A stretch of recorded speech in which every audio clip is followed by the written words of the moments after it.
Yo, salam dan selamat datang di channel IAS Studio, segalanya tentang animasi. Oke, kali ini kita akan membahas tentang sebuah alur cerita film yang berjudul Big Hero 6. House rules. You gotta pay to play. Oh, is this enough? Di sini kita dikenalkan dengan karakter utama kita, yaitu Hiro Hamada. Dia adalah seorang ahli robotik dan lulus SMA pada umur 13 tahun. Dia tinggal di kota metropolitan, yaitu San Francisco, dan menghabiskan kesehariannya bergabung dalam pertarungan robot ilegal. Hiro mempunyai seorang kakak yang bernama Tadashi Hamada. Kakak Hiro takut Hiro akan menyanyiakan potensinya. Sebenarnya, Tadashi ingin Hiro itu melanjutkan studinya, tapi Hiro tidak tertarik. Suatu hari, Hiro akan pergi ke sebuah pertarungan robot, tapi Tadashi tidak setuju. Namun, Hiro tetap memaksa, maka Tadashi pun mengizinkannya untuk pergi. Bahkan dia mengantarkannya juga. Tapi ternyata, sebelum mengantarkan Hiro ke lokasi pertarungan robot, Tadashi mampir terlebih dahulu ke universitas tempatnya belajar, yaitu San Francisco Institute of Technology atau singkatannya SFIT, di mana Hiro bertemu dengan teman-teman Tadashi. Mereka adalah Gogo Tomago, Fred, Wasabi, dan Honey Lemon. Setelah itu, Tadashi mengenalkannya dengan Baymax, robot penjaga kesehatan pribadi yang diciptakan oleh Tadashi. Hiro yang kagum memutuskan untuk bergabung ke SFIT. Ternyata, SFIT mengadakan sebuah pameran sains. Dan jika Hiro bisa membuat proyek yang baik, maka dia bisa mendapatkan peluang besar untuk masuk ke SFIT. Hiro kemudian mempersembahkan proyeknya, yaitu Microbot untuk bisa masuk ke universitas tersebut. Microbot adalah sekumpulan robot kecil yang dapat bergabung bersama membentuk apapun dalam setiap bayangan pengaturan. Profesor Kellegen, ketua dari program universitas, tertarik dengan proyek Hiro. Dengan demikian, Hiro masuk ke dalam universitas tersebut. Lalu, Alistair Gray, presiden dari tech company, berusaha untuk membeli ciptaannya, tapi Hiro tidak mau. Setelah pameran sains tersebut selesai, terjadilah sebuah kebakaran di dalam gedung universitas tersebut. Ketika api mulai membara di universitas tersebut, Tadashi masuk ke dalam untuk menyelamatkan Kellegen yang terjebak di dalamnya. Namun, ledakan terjadi dan Tadashi pun terbunuh dalam universitas itu. Setelah kematian kakaknya, Hiro pun menjadi pendiam dan mengasingkan diri dari teman-temannya.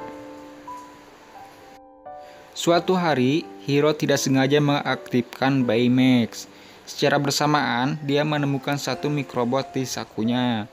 Mikrobot itu membawa mereka berdua ke suatu rumah gudang yang sudah ditinggalkan. Di situ, Hiro menemukan bahwa seseorang telah menggandakan mikrobot ciptaannya dalam jumlah yang sangat banyak. Kemudian, mereka diserang oleh orang yang bertopeng, julukannya Kabuki, yang mengendalikan mikrobot ciptaannya. Mereka meloloskan diri dan pergi ke kantor polisi. Tidak dapat meyakinkan polisi tentang dirinya yang diserang oleh manusia bertopeng, dia memutuskan untuk menangkap orang bertopeng itu sendirian. Dia memperbarui Baymax dengan armor ciptaannya dan memasangkannya chip bertarung. Kemudian, di suatu tempat, Hiro terlibat dalam penyerangan mikrobot manusia bertopeng itu bersama Gogo Tomago, Fred, Wasabi, dan Honey Lemon. Mereka segera melarikan diri dengan mobil van milik Wasabi. Mobil van Wasabi tenggelam, namun Baymax segera menolong mereka. Mereka pun melarikan diri ke rumahnya Fred. Di situ, Hiro membentuk sebuah kumpulan superhero yang terdiri dari Hiro, Honey Lemon, Baymax, Wasabi, Fred, dan Gogo Tomago. Hiro menciptakan armor untuk semua temannya, termasuk dirinya sendiri dan Baymax. Baymax lalu mengaktifkan pemindaiannya untuk mencari manusia bertopeng tersebut. dan menemukannya di sebuah pulau. Dan mereka berenam pun pergi ke sana.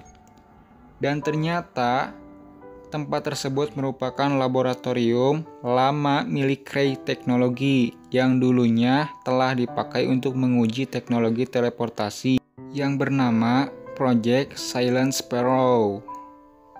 Dalam rekaman video yang terdapat di sana memperlihatkan ketika seorang pilot tes yang mengendarai kendaraan menuju portal. Keamanan menunjukkan ada sedikit masalah di sistemnya. Namun Cray malah tetap melanjutkan percobaan tersebut, sehingga mengakibatkan pilot itu pun terjebak di dalam portal tersebut. Kemudian tiba-tiba mereka diserang oleh manusia bertopeng lagi. Setelah pertarungan singkat, Hiro berhasil mencabut topengnya dan mendapati bahwa orang itu adalah Profesor Callaghan. Profesor Callaghan telah mencuri mikrobot Hiro untuk menyelamatkan dirinya. Mengetahui bahwa Tadashi mati dengan sia-sia, Hiro menyuruh Baymax untuk membunuh Callaghan. Tetapi Baymax tidak mau membunuh Callaghan. Hiro secara kasar membuang chip perawat Baymax dan hanya memasukkan chip petarungnya saja. Baymax langsung menjadi mesin pembunuh dan segera mencoba membunuhnya. Teman-teman Hiro segera mencoba menghentikannya. Dan akhirnya, Honey Lemon memasukkan kembali chip perawat milik Baymax. Baymax pun segera kembali normal. Dan Callaghan segera melarikan diri. Hiro marah kepada teman-temannya, dan Hiro menyuruh Baymax untuk melakukan pencarian manusia bertopeng itu. Namun, sensor pencarian Baymax rusak, dan kemudian mereka berdua pun pulang kembali ke rumahnya, memperbaiki sensor pencarian. Di garasi rumahnya, dia mencoba kembali membuang chip perawatnya. Namun tidak bisa karena Baymax mengunci chipnya. Untuk menenangkan hati Hiro, Baymax menampilkan video tentang tes Tadashi terhadap Baymax. Ketika video Tadashi baru berhasil pada tes ke-84, Hiro mengetahui bahwa membunuh Callaghan bukanlah hal yang diminta Tadashi untuk membalas kematiannya. Teman-teman Hiro pun datang ke sana dan Hiro pun meminta maaf. Kemudian, teman-teman Hiro menemukan video bahwa pilot tes yang terjebak dalam portal itu adalah anak Callaghan, yaitu Abigail. Callaghan membalas dendam kepada Alistair Cray yang telah menyebabkan kematian putrinya. Dia pun ingin membunuh Cray dengan melemparkannya ke dalam portal yang aktif. Namun, rencana itu telah diganggu oleh Hiro dan teman-temannya dengan melumpuhkan sejumlah mikrobot Callaghan. Di dalam portal yang aktif, Baymax telah mendeteksi tanda hidup dari Abigail. Hiro dan Baymax segera melaju ke sana untuk menyelamatkannya. Tapi, di jalan keluar mereka, armor Baymax rusak. Sehingga satu-satunya cara untuk menyelamatkan Abigail dan Hiro adalah dengan menembakkan roket fish milik Baymax. Namun Hiro tidak mau meninggalkannya, tetapi dia harus. Dan akhirnya dia harus meninggalkan Baymax di belakang dengan air mata berlinang. Setelah mereka keluar, portal akhirnya meledak. Abigail segera dilarikan ke rumah sakit dan Callaghan ditahan polisi. Suatu hari, setelah kejadian itu, Hiro telah menemukan chip perawat Baymax yang mengandung semua personalitas Baymax di roket fish milik Baymax. Dia pun kembali membuat Baymax dan kebahagiaan pun muncul kembali.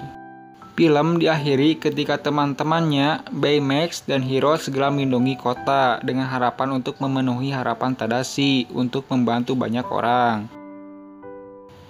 Dalam sebuah adegan setelah end credit, Fred tidak sengaja membuka pintu rahasia di rumah dan menemukan perlengkapan superhero di dalamnya. Lalu di sana, Fred bertemu ayahnya. Ternyata ayahnya adalah seorang superhero yang telah pensiun. Ayahnya mengatakan bahwa mereka memiliki banyak waktu untuk berbicara yang dikatakan saat mereka sedang berpelukan. Dan cerita pun selesai. Sampai di sini video kali ini. Mohon maaf apabila ada kesalahan, dan jika kalian suka dengan video ini, silahkan like, komen, share, dan yang paling penting, subscribe.